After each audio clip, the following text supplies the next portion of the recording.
Radio Kédou, le journal avec Sotelma Malitel.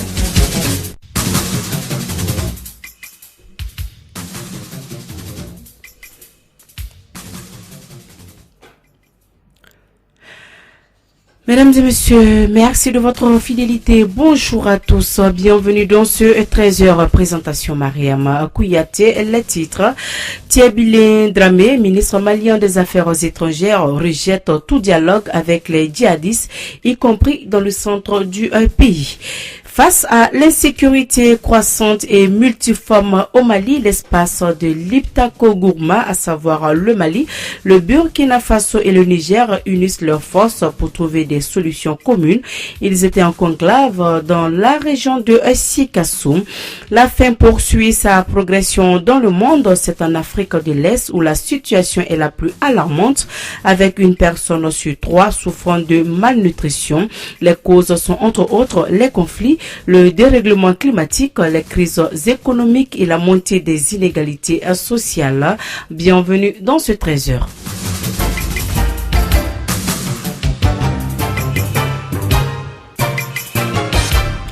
Tout d'abord, le ministre malien des Affaires étrangères, Tiebilé Dramé, a rejeté lundi tout dialogue avec les djihadistes, y compris dans le centre du pays, particulièrement touché par les violences. Dans un entretien à l'AFP, ce n'est pas la position du gouvernement du Mali, a répondu Tiebilé Dramé, interrogé sur un rapport du groupe de réflexion internationale, Crisis Group, qui préconise de parler aux djihadistes, notamment les chefs de la Kadiba, du Massina, du prédicateur radical Peul Amadou Goufa, apparu en 2015 dans le centre du Mali. Nous avons une position concertée avec nos voisins, c'est dans le cadre du G5 Sahel et nous n'en sommes pas là au moment où je vous parle, a-t-il ajouté. Environ 144 milliards de francs CFA, c'est le montant des accords de dons et de prêts de 4 opérations de la Banque mondiale au Mali. Il s'agit des accords de financement du projet de renforcement de la résilience climatique au Mali, Hydromé, du projet d'amélioration du secteur de l'électricité au Mali, PASEM, du projet de déploiement des ressources de l'État pour l'amélioration des services du projet de gouvernance du secteur des mines. La cérémonie de signature a eu lieu vendredi en présence du Premier ministre, le docteur Boubou Cissé et d'autres personnalités. Le ministre de l'Éducation nationale, le docteur Temo Tiodlantan, a rencontré hier tous les acteurs de l'école de la région de Koulikoro. Le ministre est allé s'imprégner de l'état de la mise en œuvre de la stratégie de sauvetage de l'année scolaire 2018-2019 et d'autre part visiter quelques établissements de la région de Koulikoro. Je le disais en titre, les concertations pour la paix et la sécurité dans l'espace Liptako Gourma ont eu lieu hier à Sikassou, organisées par Misaël, l'UEMOA, la MINUSMA. La rencontre leur a permis de parler des défis auxquels sont confrontés nos espaces frontaliers. On en parle avec Kassim Traoré.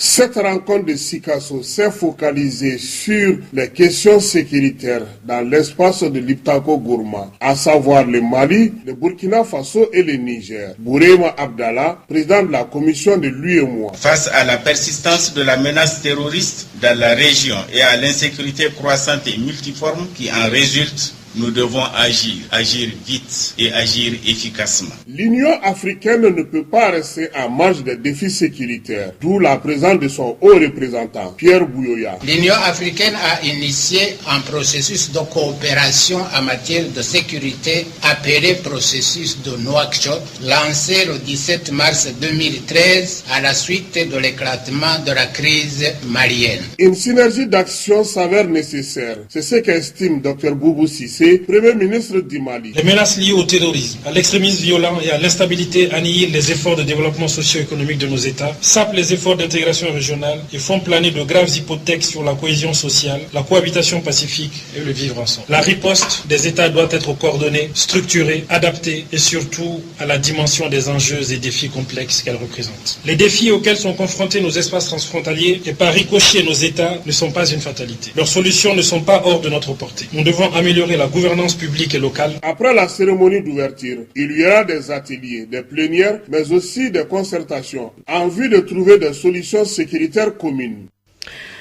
Le Mali a été trahi par son élité, c'est ce qu'a estimé le docteur Choquel Maïga.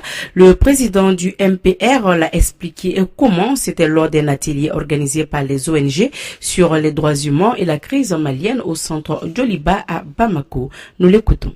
Donc, à partir d'Anefis, on a interdit à l'armée malienne de rentrer à Kidal. On a mené quoi? Les Français, 4 000 personnes. Dans le cadre de l'opération Serval, ils sont venus à Kidal avec un budget d'1 milliard de francs CFA par jour. On a fait venir les Tchadiens, on a fait venir les autres forces de la CEDEAO. L'armée malienne, non. Amadou Koufa, on l'avait désigné imam de Konna. Les Yad l'avaient désigné imam de Konna. Après la chute de Konna, il est parti avec tous les talibés pelus. On les a encadrés, ils sont partis à Kidal. On a interdit à l'armée de rentrer à Kidal. Les gens se sont préparés pendant 2 ans. Pendant ce moment, qu'est-ce qu'on a fait? Les Menela qui n'étaient ni une force politique, ni une force morale, ni une force militaire. Ces dirigeants étaient exilés à Ouaga et à Nouakchott. On est allé les amener dans les fourgons de Serval pour les installer à Kidal. On est allé voir en Sardine, qui est de déclarée organisation terroriste internationale. On a demandé à certains membres d'Ansardine de quitter et former ce qu'ils appellent le MIA, le mouvement islamique de l'Azawad, qui s'est métamorphosé moins de quelques jours après en HCUA. On les a mis ensemble et dire au gouvernement malien, c'est avec eux qu'il faut négocier. Alors qu'on leur a demandé de venir nous aider à libérer notre pays. Ils coupent notre pays en deux, ils forment des interlocuteurs et on nous oblige à négocier avec eux. On dit qu'on fait l'interposition pour la paix. Il n'y a pas de paix. Vous vous interposez entre qui et qui? C'est ça l'origine de l'insécurité. Ils se sont préparés pendant 2 ans. Après, ils ont envoyé les talibés venir. Si vous vous rappelez 2015-2016, c'est les Peuls qu'on tuait.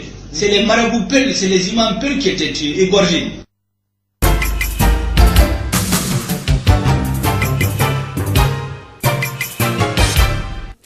Il est donc 13h passé de 8 minutes dans le studio Djelibaba Sissoko, l'actualité hors du Mali. La faim poursuit sa progression dans le monde. Selon un rapport publié hier par les Nations Unies, une personne sur 9 souffre ainsi de la faim. Près de 2560 millions d'Africains n'ont pas mangé à leur faim en 2018 et 676 millions sont en situation d'insécurité alimentaire.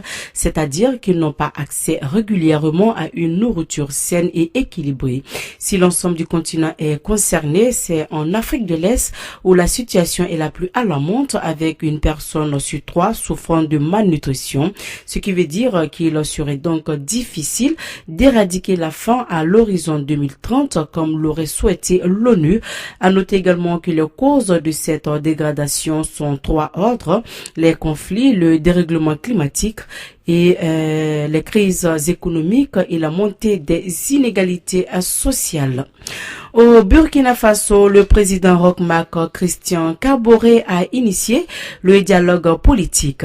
Il vise à réunir les acteurs politiques autour de la même table afin d'aborder des sujets d'intérêt national. Il se poursuivra jusqu'au 22 juillet. Plusieurs problématiques sensibles seront donc abordées lors de cette semaine d'échange, notamment la question du vote des Burkinabés de la diaspora aux prochaines élections, mais aussi le contexte sécuritaire particulier entourant ce scrutin. Le président Kaboré a réaffirmé sa volonté de faire tenir des élections libres, démocratiques et transparentes sur l'ensemble du territoire national et à l'étranger. On reste toujours au Burkina Faso. 11 personnes ont été retrouvées mortes hier à l'unité antidrogue de la police à Ouagadougou. Ces personnes avaient été placées en garde à vue dans le cadre d'une enquête de la police nationale. Le procureur a annoncé qu'une enquête a été ouverte pour déterminer les circonstances de ces morts. Et pour terminer l'actualité hors du Mali, en Thaïlande, les membres du gouvernement s'apprêtent à prêter serment. Le nouveau gouvernement a 3 jours pour se mettre d'accord sur une déclaration de ligne politique dans laquelle le Premier ministre établira les priorités. Parmi les mesures phares attendues, on trouve une révision constitutionnelle pour réduire les pouvoirs de l'armée et une libéralisation de la culture du cannabis.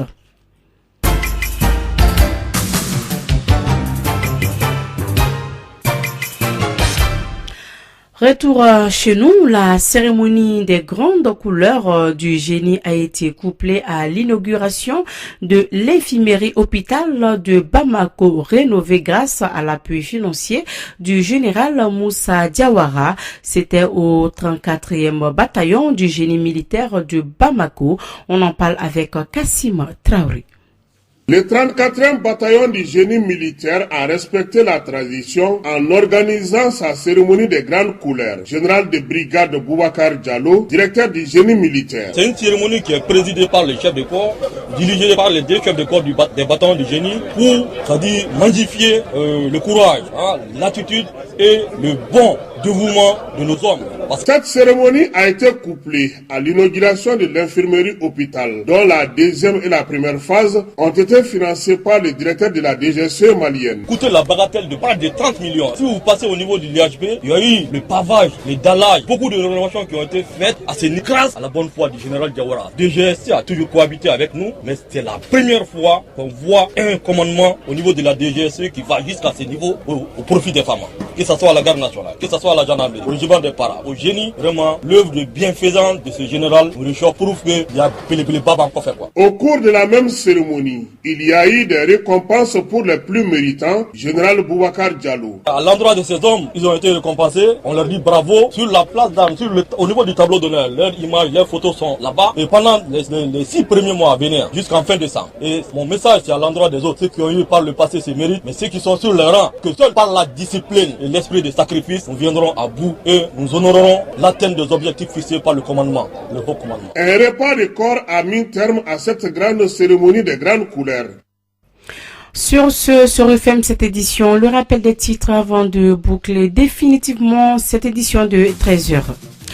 Tieblin Dramé, ministre malien des Affaires étrangères, rejette tout dialogue avec les djihadistes, y compris dans le centre du pays. Face à l'insécurité croissante et multiforme au Mali, l'espace de l'Iptako Gourma, à savoir le Mali, le Burkina Faso et le Niger, unissent leurs forces pour trouver des solutions communes. Ils étaient en conclave dans la région de Aïsikasso. La faim poursuit sa progression dans le monde. C'est en Afrique de l'Est où la situation est la plus alarmante, avec une personne sur 3 souffrant de malnutrition. Les causes sont entre autres les conflits, le dérèglement climatique, les crises économiques et la montée des inégalités sociales. Sur FM cette édition. Merci à vous de l'avoir suivi. Présentation Mariama Kouyaté, partie technique Fatou Fall. Dans un instant, votre émission sportive. Au revoir. Radio Kédou, le journal avec Sotelma Malitel. Ici,